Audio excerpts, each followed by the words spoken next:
আমি একটা ছোট ব্যাখ্যা দেই। যারা বলে যে জোর করে প্রেমে ফেলেছে, মানে ভদ্রমহিলা প্রেম করতে চায়নি কিন্তু ছেলে ব্ল্যাকমেল করেছে, মরে যাবে, আত্মহত্যা করবে, বারবার ফোন, চিঠি, কান্নাকাটি এগুলা বলেছে, কিন্তু তিনি প্রেমে রাজি হয়নি। শেষ পর্যন্ত আসলে তিনি প্রেম করতে চায়নি, কিন্তু আহ, পরে প্রেম করতে হলো।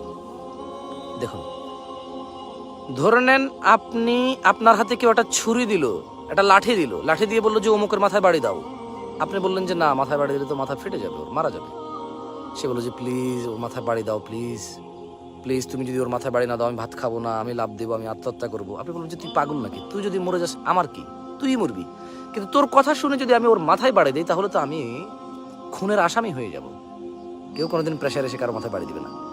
কিন্তু আমার বোনরা শয়তানের ফাঁদে পা দিয়ে নানা ধরনের ঠুমকো যুক্তি দেয় যে আমি ভালো ছিলাম, নামাজ পড়তাম, বোরখা পড়তাম, সে আমার পিছে পিছে ঘুরছে, আমাকে ব্ল্যাকমেল করছে, এক পর্যায়ে আমাকে জোর করছে, আমি প্রেম করতে চাইনি, এখন আমি বের হতে পারতেছি না, সে আমাকে ইসলামিক কথা বলবে বলে, আমাকে ফজরের জায়গায় দেয়, আমাকে কোরআন পড়তে বলে, আমার সাথে প্রেম করে আমি কিভাবে বের হবো? আরে যেমন আপনাকে যদি কেউ আপনার হাতে লাঠি দিয়ে কাউকে মাথায় বাড়ি দেওয়ার জন্য যতই জোর করে, অন্য যত প্রেশারই হোক, আপনি যদি বাড়ি দেন ওর কথা শুনে যেমন ওর মাথা ফেটে যাবে, ঠিক তেমনি একটা ছেলের যত ধরনের ব্ল্যাকমেল হয়, আপনি যদি ওর এইসব ফান্দে পড়ে যদি ওর সাথে প্রেমে লিপ্ত হন, আপনি জেনায় লিপ্ত হলেন। সিম্পল।